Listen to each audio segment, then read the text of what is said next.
At this point, you've probably heard about NFTs. And if you haven't, you've been living under a rock. In the past year alone, they've become a cultural phenomenon. And I want to give one to everyone in the audience. Everyone gets an NFT? Yes, everyone. Everyone gets an NFT? Some people hate them. Others think they're going to be the future of everything. But no matter where you fall on this divide, there's a lot to unpack here, including a booming $13 billion marketplace that's trying to become the Amazon of NFTs. But first, let's get on the same page about what an NFT actually is.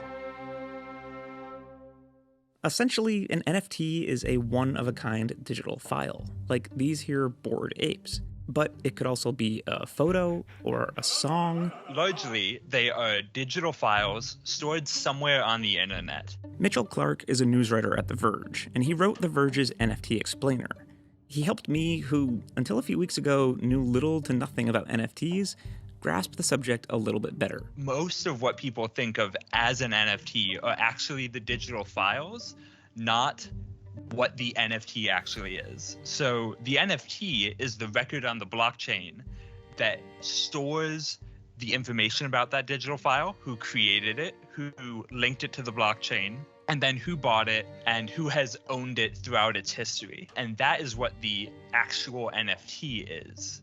Those transactions are noted on the blockchain, which is essentially a public digital ledger that records transactions on the decentralized web.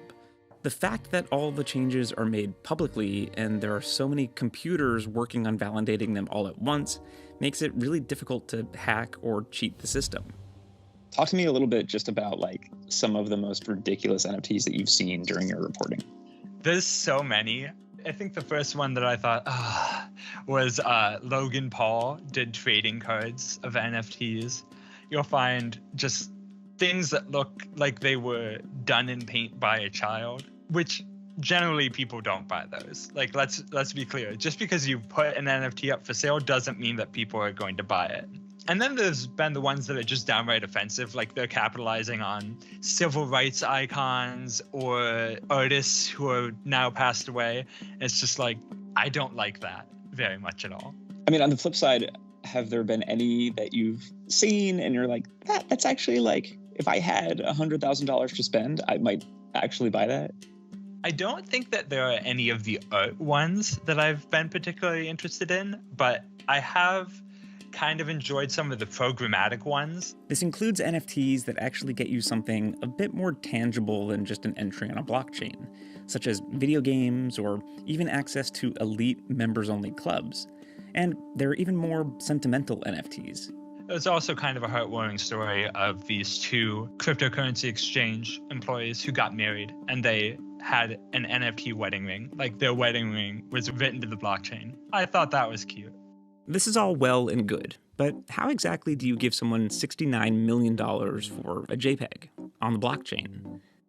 While there are many marketplaces for NFTs, including Rarible or Foundation, there is one that is now valued at over $13 billion, OpenSea. OpenSea's catchphrase for it is they want to be the Amazon of NFTs. Russell Brandom is policy editor at The Verge. He walked me through how OpenSea became the de facto NFT marketplace and some of the growing pains that came with such tremendous growth. The difference between OpenSea and the other ones, and I think part of what's made it so successful is a lot of the others kind of have this art gallery model where they have particular NFTs that they like and you go there because you want this particular type. And so it's very curated, it's very controlled. Whereas OpenSea, it's basically, this is a representation of what's out there. This is everything on the blockchain. And if it's on OpenSea, you can use these special ordering tools. So everything kind of eventually migrates there. And the fact that something's on there doesn't really mean anything about it. It doesn't have like the OpenSea stamp of approval. It's just the easiest place to buy and sell them. This is really the appealing thing about it is, you know, maybe investing in NFTs themselves is kind of like making this speculative bet, but they're the casino. They're the place where all of these bets are happening. And the fact that there are a lot of bets happening right now that's just a very good position to be in. Yeah, and of course the house always wins. Right, yeah. But with OpenSea's growth came some bumps. Since its inception, there have been a lot of issues ranging from security flaws to scams to users allegedly purchasing their own NFTs to artificially inflate their value. It's hard to put the insecurity on OpenSea specifically, but you get a lot of these situations where it's a totally unregulated marketplace. Like there are lots of new things that people are finding out how to do. I don't know if that's a security problem exactly, but it's like a moderation issue in this very chaotic marketplace that because OpenSea is kind of the broker of record, they end up at the center of it. Growing pains aside, investors are betting on OpenSea moving beyond hyped-up pictures of bored apes. Although Russell isn't too sure. Put it this way, I think for any specific use case, the case for NFTs is pretty weak for me. Like, I'm not convinced that it'll take off in this particular area. But then there's this other, like, will it take off for something? Will we find some reason or something that this stuff is useful for? I'm sort of a little bit more credulous on that, where it's like, okay, all these people are looking for something that this will be good for. And there's a ton of hype and a ton of energy. So hopefully they find something at some point, which I don't know if I want to bet on that, but it's at least plausible to me. But regardless of what NFTs could actually be good for in the future, we might continue to see people splurging on digital goods for months or years to come.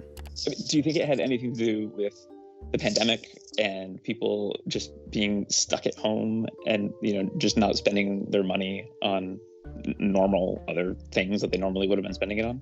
It's very possible. Another kind of angle to it is that they were being pitched and sometimes thought by some people as an investment.